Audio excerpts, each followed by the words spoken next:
Mas, sini. Sini coba. Sini. Sini.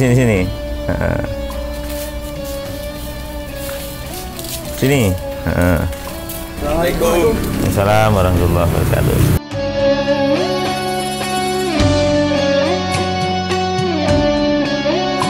Tadi kok kelihatannya serius sekali di sana tadi itu bicara apa? Bicara Pak, teman niku tersejian tengkarene wonten bayangan. Niku terus langsung lancar terus gini.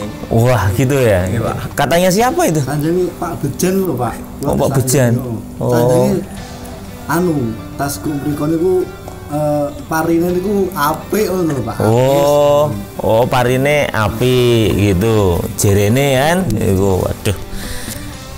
Ternyata info itu ya begitu kan ya di dunia sekarang itu. Oh, iya. Jadi begini sikap kita sebagai seorang muslim itu kalau menerima berita yang aneh-aneh itu gimana dalam surat Al-Hujurat bunyinya gimana? Mboten apal ya. Ya ayyuhalladzina amanu in ja'akum fasikum binaba'in fatabayyanu. Nah, jadi kalau ada berita itu intinya adalah kita itu disuruh tabayyanu itu tabayun. Tenan apa enggak gitu kan. Nah, tabayun itu dengan apa? Coba. Klarifikasi. Nah, klarifikasi pertama kita olah dulu informasi itu dengan otak kita. Itu ketemu ngakal enggak? Kita kan sudah sekolah, sudah ngerti agama, sudah belajar agama.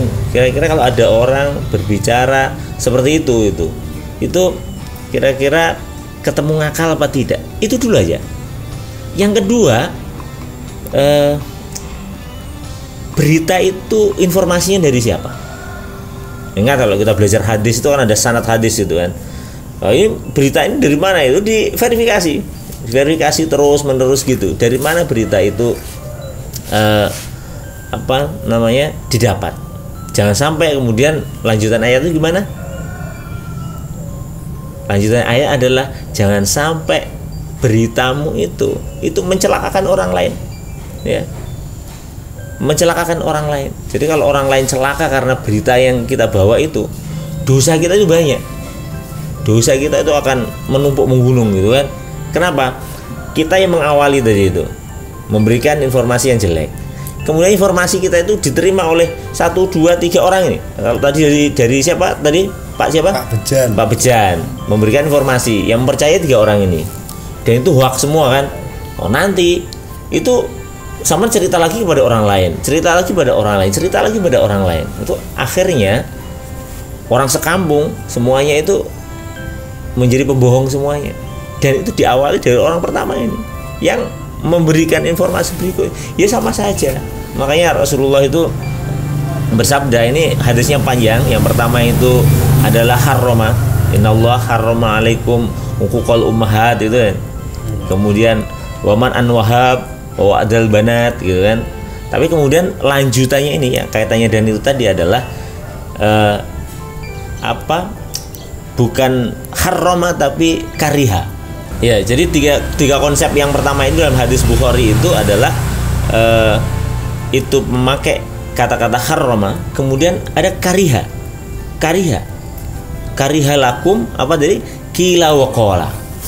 Jadi Allah itu sangat membenci orang yang qila wa qala, artinya katanya enggak jelas sumbernya dari mana. Dan kita mempercaya itu kan. Wa kasratus su'al wa idaatul mal tadi. Jadi 3 hal itu yang sangat dibenci oleh Allah. Memang pengetahuan itu penting ya. Makanya ketika kita memperoleh informasi supaya tidak terjebak pada yang dibenci oleh Allah tadi, qila wa qala itu hanya jari ini gitu kan.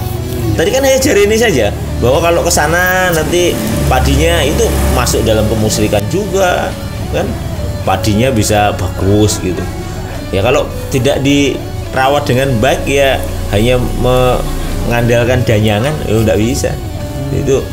Dan itu seringkali memang yang menjebak orang itu dalam perilaku yang menyesatkan itu, karena terlalu banyak qila wa qala, terlalu banyak katanya itu. Nah, kecuali kola Rasulullah, kemudian kola ulama siapa gitu, itu dibangun biasanya dengan dasar yang kuat, bukan hoak. Nah, kalau hanya katanya dan itu diyakini, itu tidak akan mencerahkan orang, tidak akan memberikan pemahaman yang baik kepada orang. Maka kemudian supaya tidak kita itu nadimin di dalam surat Al-Hujurat tadi itu ya kita saring informasi itu, apalagi kalau terkait dengan orang ya.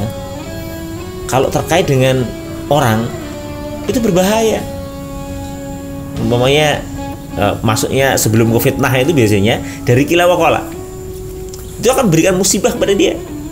Dia nggak tahu apa-apa, tiba-tiba dirasani orang satu kampung gitu kan. Nah, itu orang yang melakukan itu berdosa. Nah, terus bagaimana Pak? Kita kan tidak bisa menyeleksi atau tidak bisa menolak informasi apapun di dunia ini. Ya memang tidak, karena kita punya telinga kan. Nah, setiap saat kita mendengar informasi, maka langkah yang baik ketika kita itu kemudian menerima informasi ya tadi itu disaring, ditabayun, kemudian dipikirkan, ini kalau saya ceritakan kepada orang lain memberikan manfaat enggak? Kalau kita ceritakan itu nggak memberikan manfaat, jangan ceritakan, cukup kita simpan saja, ya kan? Kamu dapat informasi, wah si fulan itu katanya begini dan begini. Kalau kamu sampaikan, kemudian itu menimbulkan masalah, jangan disampaikan. Ya sudah, kita dengar saja. Kalau perlu kita kasih tahu kepada orang yang beritahu kepada kita itu, memang infonya dari mana. Ini kalau disampaikan, yang dengar itu kemudian sakit hati, kemudian kita dipaksa untuk membuktikannya, oh itu persoalan, ya kan? Akan terjadi percekcokan, akan terjadi ketidakenaan sesama tetangga, gitu. Jadi jangan mudah percaya, gitu kan? Ya nggak apa-apa ngobrol-ngobrol di tepi jalan, gitu. Tapi yang dibicarakan harus hal-hal yang bagus, paham kan? Paham. Oh, jadi iya. ngoten niku termasuk nyebarin berita ngoten niku termasuk dosa jariah nang mboten Pak? Ya iya, itu masuk.